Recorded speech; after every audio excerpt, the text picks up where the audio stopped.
કોટી એટલે કરોડ. નર અને નારાયણ ભગવાને આ સ્થાન સૌથી વધારે તપનું ફળ આપતું ગણીને અહીંયા આવીને તપશ્ચર્યા કરી. કારણ એવું હતું કે સહસ્ત્રકુંચીને સૂર્યનારાયણનું વરદાન મળેલું અને એમને 1000 કવચ કુંડળ મળ્યા હતા. અમૃતત્વ માગ્યું એટલે અમૃતત્વ ના આપ્યું, એ સિવાય કાંઈ માગ્યું એમ કીધું એટલે ઓલો મારી જોડે ગણતરી પાડી છે. એટલે એને ગણતરીપૂર્વક માગણી કરી કે મને 1000 કવચ કુંડળ આપો. એમાંથી પણ એક કવચ કુંડળ એનાથી તૂટે જેણે 10,000 વર્ષ સુધી બ્રહ્મચર્ય રાખીને તપશ્ચર્યા કરી હોય. સૂર્યનારાયણ કે તથા વરદાન આપી દીધું.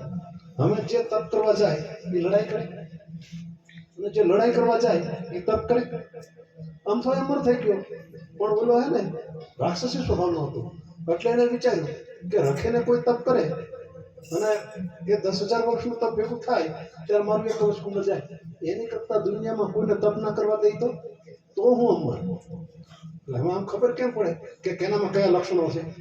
સંસ્કૃતમાં એક અમારો શ્લોક છે, વિદ્યા વિવાદાય ધનમ મદાય શક્તિ પરેશાન પરપીડનાય ખલસ્ય સાધન વિપરીત મેં તત જ્ઞાનાય દાનાય ચ રક્ષણ. બરાબર? એટલે ઓલાને એમ થયું કે મને મળ્યું એવું કોઈને મળવું ના જોઈએ. અને દૈવી જીવ હોય એને એમ થાય કે મને જે મળ્યું એ હાવને મળવું જોઈએ. એટલે એને આયોજન બંધ કરાવી દીધું ને પછી તમે જોજો એક દિવસ સવારમાં નહીં ધોઈ નિત્યક્રમ કરી અને જો ભગવાનનું પૂજન અર્ચન ન થાય તો દિવસ કેવો જાય? વરાદાળા જેવો લાગે. ત્યારે ઋષિ મુનિઓને અને દેવતાઓને માનવોને કાયમ ભગવાનના સેવા પૂજાનું વ્રત હોય અને એ પેલો થવા ના દે એટલે કંટાળ્યા થાક્યા. એટલે દેવતાઓ અને ઋષિ મુનિઓ ભેગા થઈ અને શ્રેષ્ઠ સૈયા પર પહોંચ્યા હતા. નારાયણ ભગવાન ત્યાં જઈને પ્રાર્થના કરી, પ્રભુ સહસ્ત્રકુંચી તમારા ભજનનું સુખ ખાવા દેતું નથી તો એનાથી અમારું રક્ષણ કરો. નારાયણ ભગવાન કે તથા. નારાયણ ભગવાન એવા છે કે પોતાના ભક્તને નાનું એવું દુઃખ હોય તો એ સહન કરી શકતા નથી. તથાસ્તુ કીધું. પછી વિચાર્યું કે આ તો માનવો અને દેવતાઓ બે હારે આવ્યા છે. જો દેવતા આવ્યા હોત તો એમ સમજે કે એને દુઃખ છે, માનવ આવ્યા હોત તો એને સમજે કે એને દુઃખ છે. પણ બે સાથે મળીને આવ્યા એટલે કારણ કંઈક મોટું હોય છે. એ કારણ જાણ્યું તો ખ્યાલ આવ્યો કે આ તો વરદાન મળ્યું છે ને 1000 કવચ કુંડળ મળ્યા છે.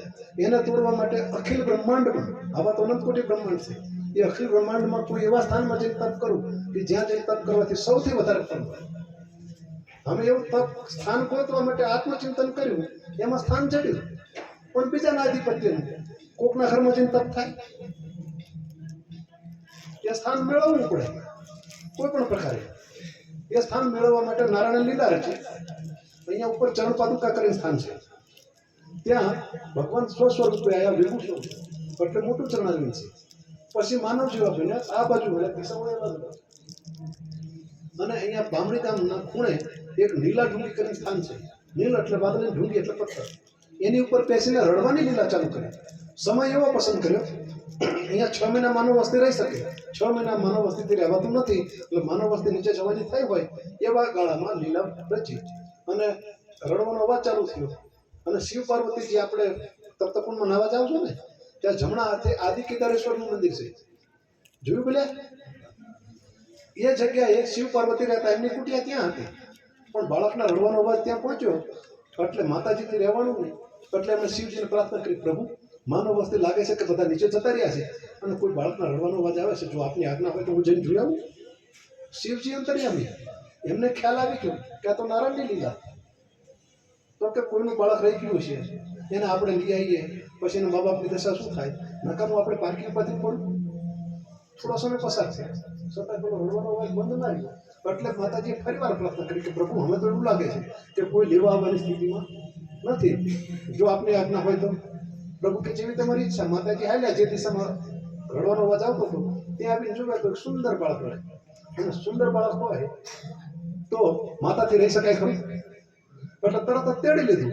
અને પેલું બાળક એમ હોશિયાર, જેવું તેડ્યું એવું રડવાનું બંધ કરી અને માતાની સાથે આનંદ કિલોટ કરવા લાગ્યું. માતા આયા હતા જોવા, એ હારે લઈને હાલ્યા.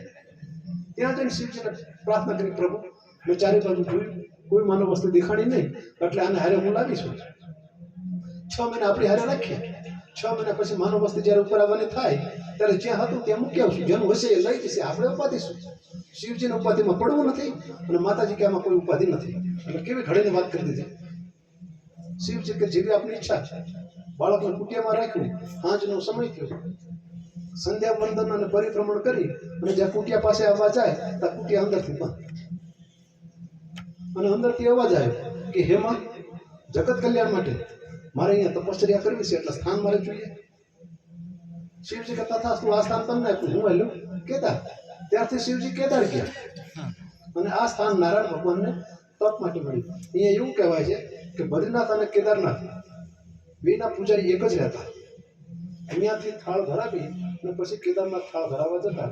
પણ એક વખત એવું થયું કે થાળ ધરાવવા જતા રસ્તામાં પૂજારીએ થાળમાંથી ખાધું કે ભાઈ થાળ એઠો કર્યો અને એઠો થાળ ભગવાનને ધરાવાય નહીં એટલા માટે પૃથ્વીમાંથી એક પર્વત બહાર આવ્યો. એટલે પૂજારી પેલી બાજુ જઈ શક્યા નહીં. એ પર્વતનું નામ નીલકંઠ. કેદારની પાછળ પણ નીલકંઠ પર્વત દેખાય, અહીંયાથી પણ નીલકંઠ પર્વત દેખાય. બેની વચ્ચે નીલકંઠ છે એટલે એને પાર કરીને કોઈ જઈ શકતું નથી. નકર કેદારનાથ અહીંથી 8 માઇલ છે. 5 માઇલ, માઇલ 5, 8 કિલોમીટર. 1 માઇલ એટલે 1.5 કિલોમીટર, એટલે 5 માઇલ 8 કિલોમીટર. હવે જુઓ, પેલા પૂજારીની ભૂખે આપણને ચક્કરમાં નાખી દીધા. કારણ કે આપણે તો ફરીને હવે જવા આવવું પડે, એટલે આરામથી જવાતું હતું. પણ એમાં કંઈક આપણું કલ્યાણ મેળવું છે. ભગવાન જે કરે એ આપણા સારા માટે કરે. અને અહીંયા નર અને નારાયણે સહસ્ત્ર કુંચના કુંડળ કાપવા માટે અહીંયા તપશ્ચર્યા કરી અને આજે